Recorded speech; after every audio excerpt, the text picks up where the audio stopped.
Welcome to 3 Count Commentaries. Let us talk about AEW Dynamite from April the 6th, 2022. All right, so this has been an interesting week. It's been a week full of wrestling. God damn, it's been full of wrestling. But it's not over. It ain't over. It never ends because there is no off season in wrestling. So news and notes obviously come first. There's not much in the way of news and notes. I know that they did a ROH scrum, media scrum. I don't care. I really haven't followed the wrestling news that closely. I saw that there was some issue with Brody King. He made an offhanded comment about Edge and Damian Priest being the Wish version of House of the Black Order or whatever the fuck they calling themselves. House of Black. That's it. I haven't seen them in a while, so I kind of was struggling to remember their names. And obviously he's just a bit fat, doughy goof. You know, Brody King has really disappointed the shit out of me since he came. Like, I thought he was cool when he was in the Ring of Honor. He had a different kind of energy, you know. And then I found out he was basically just, you know, your typical doughy white tattooed SJW.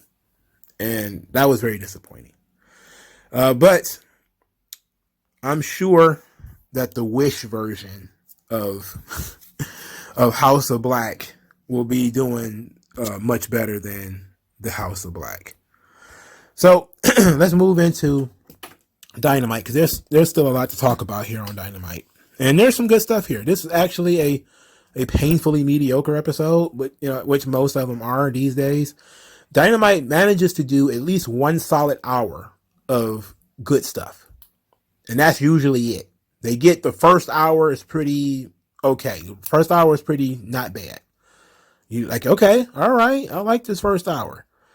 But then it starts slipping, and then slipping, and then slipping, and then slipping. And then maybe it pulls itself up by the main event. Most of the time, it just, you don't care about the main event.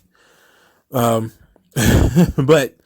the main event in this situation was actually all right, too. So, first match, Adam Cole versus Christian Cage. Adam Cole defeats Christian Cage with the boom drop.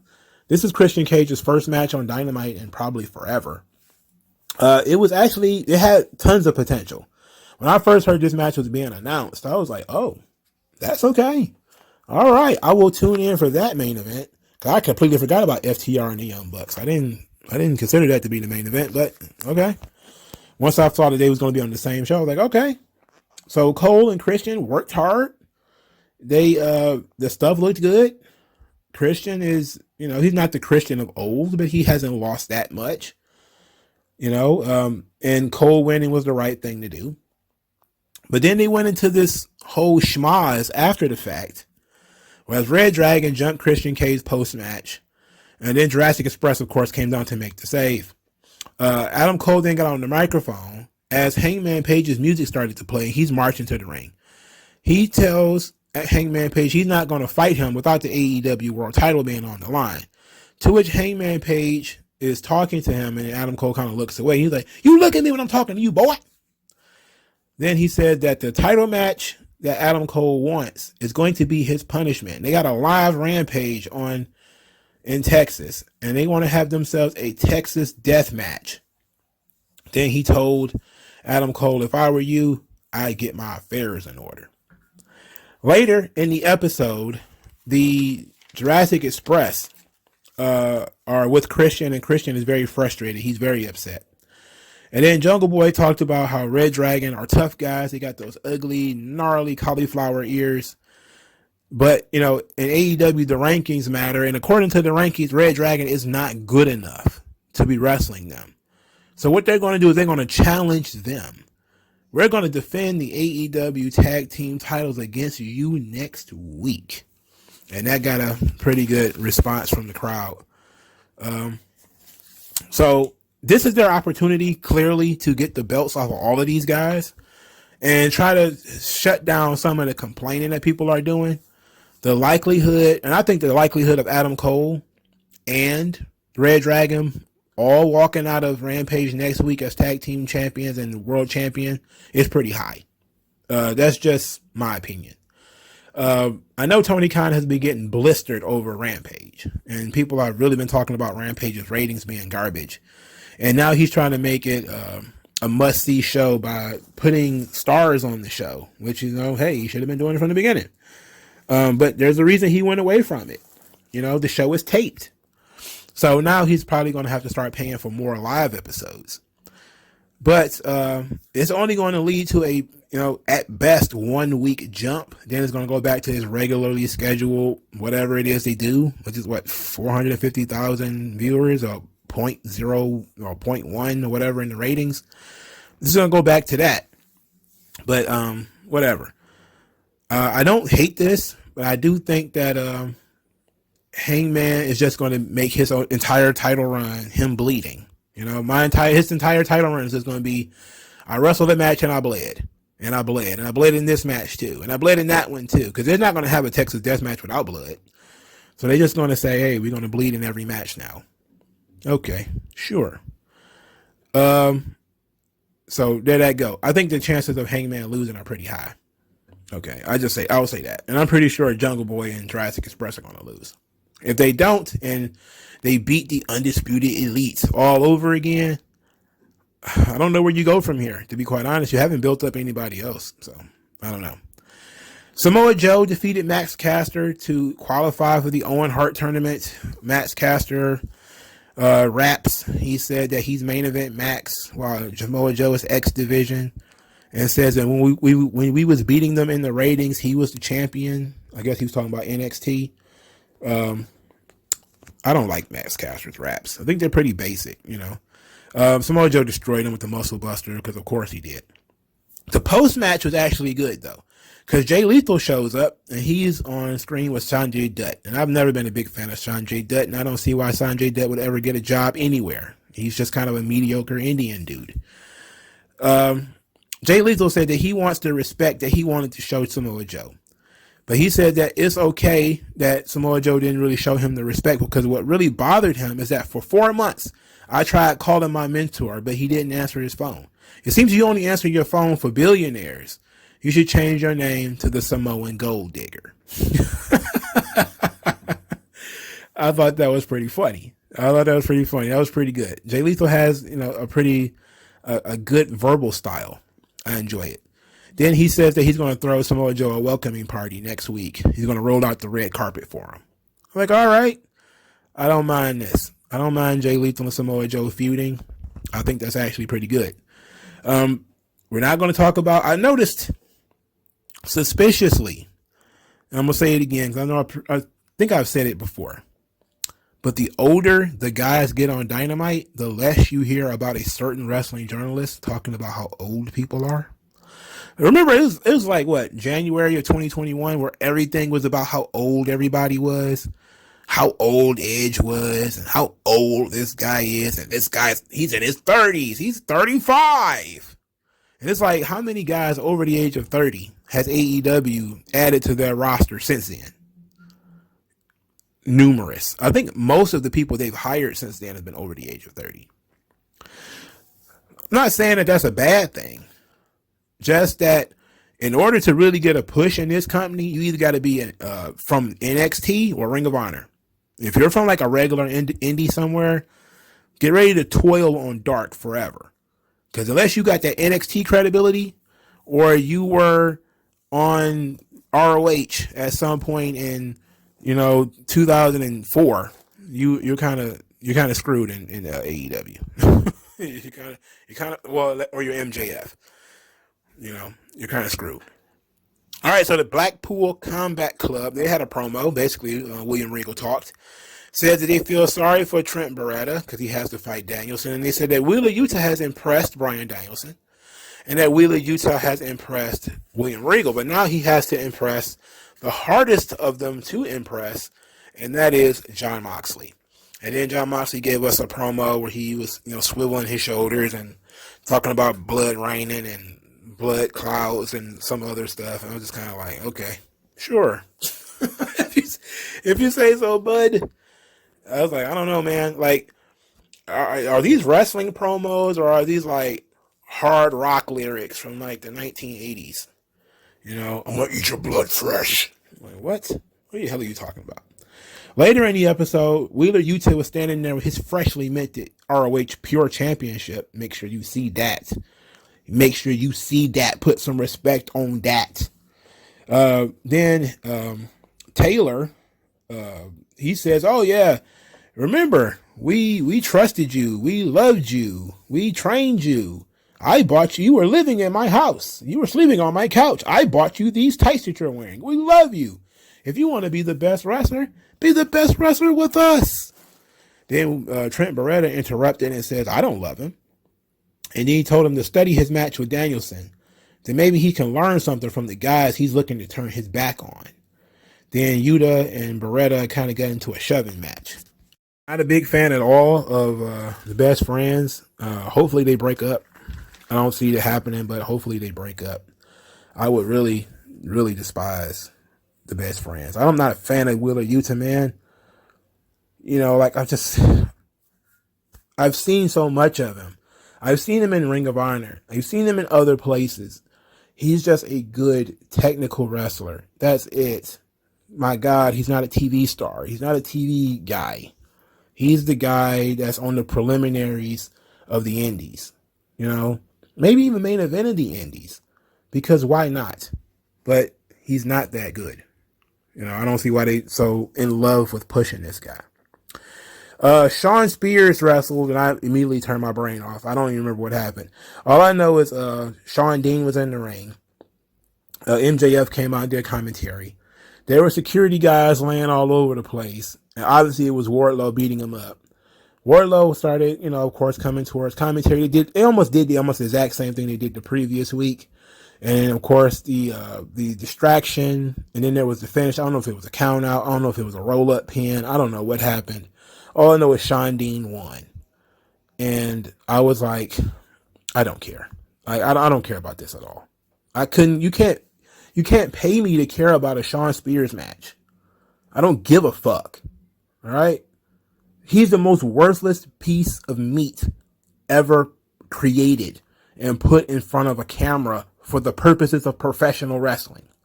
He's trash. He's like that caked up ash on the back of you. If you walk around barefoot and you get that caked up shit on the back of your heel, that's Shawn Spears. Fuck Shawn Spears. Anyway, Shawn Spears, him and MJF are backstage, and Shawn Spears is upset, and we're supposed to take Shawn Spears being upset seriously. Like, you know, it's whoa, big fella. We don't want you to get all upset, Chairman. And MJF says he wants Wardlow to show up because he wants to, you know, do something horrible to Shawn Spears too. He says he's going to beat Shawn Spears worse than Combat ever could. But I was like, okay. They told us not to say his name, and then they said his name. All right. Okie dokie, whatever. Eddie Kingston, Santana, and Ortiz jumped the Jericho Appreciation Society in the hallway. This led to basically people punching each other in the back for like 2 minutes. It was a nice little fight scene. It felt impromptu. Then Kingston threw a television at Jericho as the JAS fled in a car. This was fantastic. When you grab a TV and just throw it, like when you start grabbing random shit and throwing it at people, that's how you know you're in a fight. Because when you're in a fight, you just grab the first thing you can. If it's a person, you throw that. If it's a mirror, you throw that. Eddie Kingston just showing up with a TV like, ugh! It reminds me of that story I heard about the Locks throwing a refrigerator at Diddy. That's the first thing that came to my mind is, I remember they told me Styles P threw a refrigerator at Diddy. Like, that's the wildest shit in the world. Like, he threw a refrigerator? He's just like, fuck it, I don't need this. I don't care about shit being cold in this house. That was great. Kingston then came out and said that it's on site from now on for Jericho. No matter where he's seeing, no matter what he's doing, he's going to get his hands on him. Same thing for the two jackasses 2.0. Then said he knows where Danny Garcia lives, so he better watch his back, better protect his goddamn neck. Santana called him the Jericho Bitch Society, and what was no doubt the worst promo he's ever cut, and said that this is what we do. Ortiz made the actual challenge for the 6-man. And I felt like, okay, that's kind of anticlimactic. But they also left it open that there might not be any sort of 6-man tag. Kingston then did the close and said they're going to go junkyard dog Butch Reed style on their asses. A lot of people, you got to be a certain age or have dug in the history books in order to know what that means. Again, this is such inside baseball that even if you are an older wrestling fan, you may not have ever seen the Ghetto Street Fight. You know, I'm one of these people that, you know, this is a commercial for WWE Network, even though it's not on the network. It's on YouTube probably. Because I think the Ghetto Street Fight was at a house show. That's back when they would build things for television, for house shows. Now, the Butchery Junkyard Dog feud was tremendous. And it was all centered around Butchery being as offensive as possible. You know, he's calling that man all kind of stuff. He tarred and feathered that man. He painted a yellow streak up and down the Junkyard Dog's back. It was great. But the blow off was the Ghetto Street Fight. And some people have criticized, of course, the calling of it being called a Ghetto Street Fight. But I think it kind of fit the two guys that were involved. And you have to be a certain age and you'll have to know certain stuff about wrestling to even come to it's a Ghetto Street Fight. Like, this is not a reference that most people would get. And AEW is doing this a lot, not just with the independents, but also with old wrestling. Because these guys know that stuff and they watch that stuff. But they are now continuously assuming that other people know it too. Again, Junkyard Dog died a long time ago. I think he died in like 98. Okay, so if you're a kid, again, if you're a kid watching this, have you ever heard of the Junkyard Dog? No, you never heard of him. Have you ever heard of Butchery? No, never heard of him. You know, so it's like, you might as well be talking about guys from Mars. You know, so it wasn't really useful. It was just another wink and a nod to some 40 or 50-year-old guy who might be watching this show because he's a lapsed wrestling fan. And he got access to YouTube. If you're 12 or 13 or 15 or 17 or 22, you're kind of like, I don't know what that means. Who is Junkyard Dog? All right, so Jade Cargill is out here with Tony Schiavone. And despite the fact that everybody seems, well, let's just back up a bit. A lot of people with blue check marks seem to really, really like Jade Cargill. I see that she's pretty much generic, arrogant heel. She's coming across, she's got this section called the baddie section. Saying beautiful women who know themselves. That's the baddie section. And you know who's not going to be in the baddie section? Marina Shafir. She's not allowed in the baddie section. And then Jade Cargill says that we're just going to start addressing her as number 30. And then she says she's tired of MMA losers coming into her business. And if Marina Shafir is the problem, then I'm the problem solver. And I was like, this was very, very generic. Look, Jade Cargill looks amazing. She does. She looks fantastic. She looks like a champion. They're not doing a good job with her character, though. Her character seems to just be cut the shit, which she says all the time with no context. And then this bitch, that bitch show, just cussing. That bitch show, cut the shit, the baddie bitch section or whatever the hell. They don't, you know, she's exuding confidence, which is good, but I don't see decisions. I need to see like when she made the decision to fight a harder opponent. That's the kind of stuff I want to see. Like when she was given a choice of fighting the librarian or fighting Marina Shafir and she chose to fight Marina Shafir, I like that, you know? And now she's goading Marina Shafir by saying, I don't care about your MMA stuff. This is wrestling. You don't deserve to be over here. I like that too. You know, that's the kind of stuff we really should be leaning into when it comes to Jade Cargill. You gotta stop trying to make her a catchphrase person. Like, everybody's got to have a catchphrase. Like, no, she does not need a catchphrase. Stop letting her go out there and repeatedly say, you know, that I'm that bitch show, cut the shit, yada, yada. I was like, come on, man. Let her just go out there and be cocky, be who she is, show off her muscles, show off her physique, talk about how, how she's destroyed everybody thus far, and she doesn't see any reason to be scared of Marina Shafir. What she got to be scared of Marina Shafir for? She'll wash out. I can beat her. No big deal. No problem. Now, it would help if Marina Shafir was on TV winning matches. That would help. If Marina Shafir was on Dynamite, stretching chicks, tapping them out, and then, Jade Cargill's is kind of like, that ain't nothing. She ain't me. That's how we should be building this feud. We shouldn't just be just the heel talking.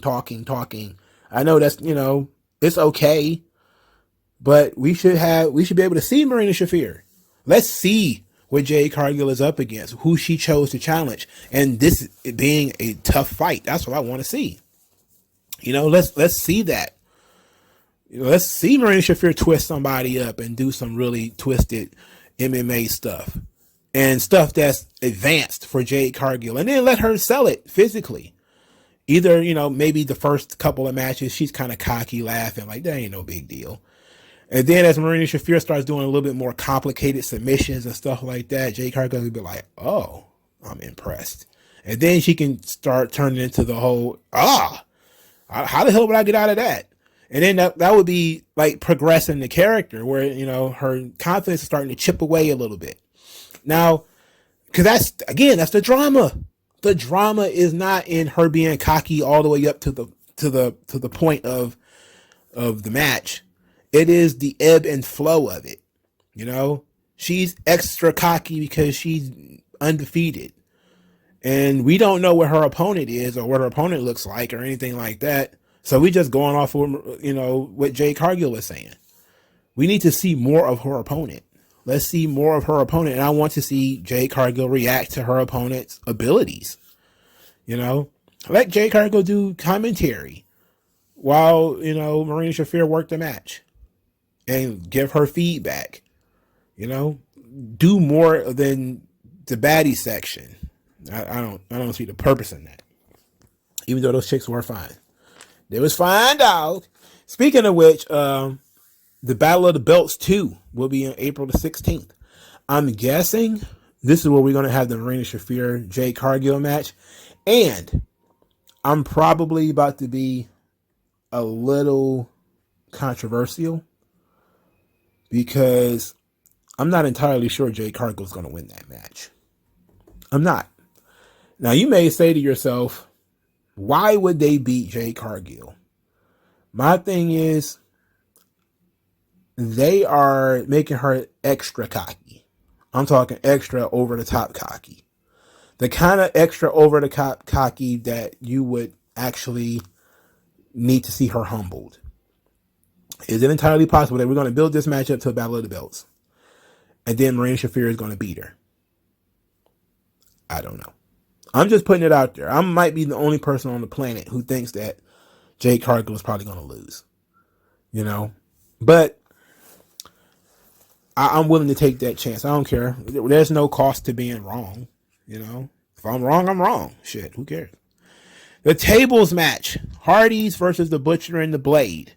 Jeff Hardy falls off the top rope in this match because I think they pulled his leg and he twisted I don't know if his ankle twisted, but he hung and he was like, poke up, and his head bounced off the mat. Then he just laid there. And I was just watching him.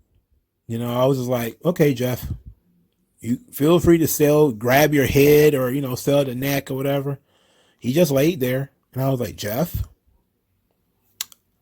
anytime now, Jeff, you want to get up? And he's just kind of laying there. I'm like, And I was like, is he fucked up? Is Jeff fucked up? And then he took a powder. They put him through a table or something like that. And they continued. He was quote unquote eliminated. And then they continued the match. And then he shows up at the end to do a little bit more. And he did the big spot off the end where he did the swanton from the top. Now, he probably did little things here and there from that, but he was pretty much a wrap after he bopped his head on that fall. It looked like he had gotten powerbombed from the top rope. That's how it looked. And as soon as he hit, I was like, oh my God. It wasn't, like Big E or nothing like that. That was frightening. But when I saw him hit his head and his head like bounce back, like that snap, I was like, yeah, he's down. He's gonna be down for a while. And he was. So hopefully he's okay. And I'm just, being overly protective of Jeff. So we get the stare down as Andrade Idolo, look at me. And they came out there to look at each other. So Andrade, look at me. They came and just started looking at each other. They were walking real slow to beat up on the Hardys. They were walking dramatically slow, like it was in a movie or something. And then Sting and Darby Allin obviously came out there. And all 8 wrestlers were staring at one another in the showdown at the high noon. And then it just ended. It just went away. Everybody went away. Okay, we're still doing this HFO thing with the Butcher and the Blade and all these guys, man. I don't get it. I don't get it. It ain't for me to get, apparently. Jamie Hayter and Tony Storm had a face-off. They weren't guaranteed to wrestle each other in this tournament, but for some reason they had to have a face-off where Jamie Hayter got to tell Tony Storm to her face, everybody loves Tony, but that stops with me. And Tony Storm offered a fair match or something like that. Hopefully we get to wrestle each other. And then I looked at this and I was like, what's outside of telling us that this match is going to happen? What did this serve? What point did this serve? Maybe I'm missing it. I don't know. This seemed like a waste of, I don't know, we'll put about 40 seconds. It's probably a waste. Whatever. Instead of just doing, again, vignettes for Tony, a sit-down interview with Tony. Tony Storm, you're in AEW. What brings you to AEW? Oh, speaking of another news and notes, I always forget these things. I never keep them saved for when I'm looking at them. I just read stuff and I move on. She said that after she quit WWE, she considered retiring from wrestling. She essentially lost her passion. It happens. That grind, that WWE grind, boy, it'll get you. It got her pretty fast too. So, it got her fast. Because she wasn't on the main roster a full year. And she was like, oh no, I can't do it. It's too much. And she tapped out. Anyway, Julia Hart was defeated by Hikaru Shida via Falcon Arrow. Julia Hart is, they're still teasing this heel turn and they're dragging it out so long that most of us is kind of like, I forgot why she's wearing an eye patch. Like she jump started on Hikaru Shida to get a little bit of booze, a little bit of heat. But Shida is a good women's wrestler. She is a boring pole dancer. I mean, she's probably one of the most boring pole dancers likely ever on planet Earth. But she's an entertaining pro wrestler. She's a cute girl. Let's put it like that. She's very cute. I like Shida, ultimately.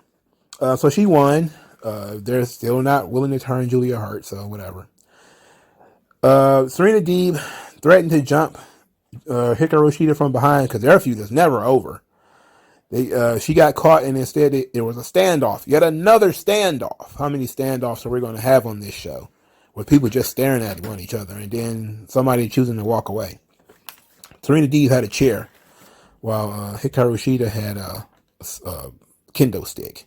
I don't know. Maybe we should take all of her kendo sticks and burn them. Swerve Strickland talked about going to the Grammys, but his week wasn't too good because he got put through a table.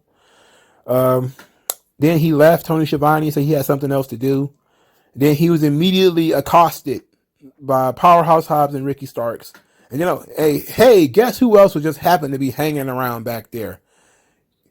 Mr. Swerve Strickland. It seems you could use a hand, as these individuals seem to be having their way with you. Perhaps I shall step forward to do a good deed. And they all started fighting together. Fight. And Hobbs went through the wall. And I was like, wow. It was a pounced through the wall And I was like, we couldn't. Okay. All right. Like, we're going to have backstage fights. I didn't like the setup to this because it's like, all right, I get that. I can understand. I can even respect that Hobbs and Starks would be sharks and try to catch Swerve while he's alone and beat his ass. That's the point of this. But how do we know that Keith Lee has just happened to be there? You know, like maybe I'm asking the wrong questions. It's one of these things where it's like you start asking how SpongeBob can light a cigarette underwater or something like that. How can he have a picnic with a campfire underwater? You're asking the wrong questions. Like, yeah, maybe. But, you know, in a situation where Hobbs and Starks are the ones who got beat up, you know, they lost the match. They could at least get the heat, right? They could at least beat up Swerve and then leave Keith Lee to come looking for revenge later in the night. Like, that makes sense to me, you know? Like, we should have just let Hobbs and Starks get away with this. And then have Keith Lee looking for them backstage, you know? Where are they? Hobbs, Starks, show yourselves. No, they don't believe in drama in AEW. So they got a contrived fight scene where a guy got put through a wall. Very weird. So the main event, the Young Bucks were defeated by FTR. The thing about this match that I enjoyed, not really because the Young Bucks matches are almost always the same, but FTR matches are very good. As I enjoyed the false finishes. I think that the Young Bucks did a good job here of playing into all of their old tropes of manipulating the referee and having an incompetent ref who clearly sees you hitting somebody with a belt and that sort of thing. Like, that was a strong suit in this match, is that people feared legitimately like the Young Bucks would just beat them and take the titles. And having that sort of authority outside of the ring, made it a little bit more dramatic than it would have been. But I wasn't really that much of a fan of this match, especially the early part of the match where they were doing stuff like throwing jackets at each other. And, what did Dax put a headband in his underwear? Like, I wasn't really I was kind of starting to lose interest. I was like, can we get to the point here? Then, of course, the Young Bucks did their routine. And FTR is very good, and they're good as baby faces too. They're better as heels, but they're good as baby faces too. And so this match was very solid. And I didn't hate it. I didn't hate it nearly as much as I usually hate Young Bucks matches. So it's a crowning achievement of FTR that it can make the Young Bucks passable. Of course, everybody on the blue check marks were absolutely creaming because everything the Young Bucks does is the best thing that's ever been done. Clearly. But whatever. Ultimately, the show was mediocre as usual. But, and there wasn't that much to even get into because, again, they don't focus on characters at all. It's just match after match after match. And any type of character thing that they do is minimal. So I was surprised, actually not that surprised. There was no Cody references or even any Cody inferences. So, but let me know what you guys think on the comment section below. Like, share, subscribe, and I'll talk to you guys later.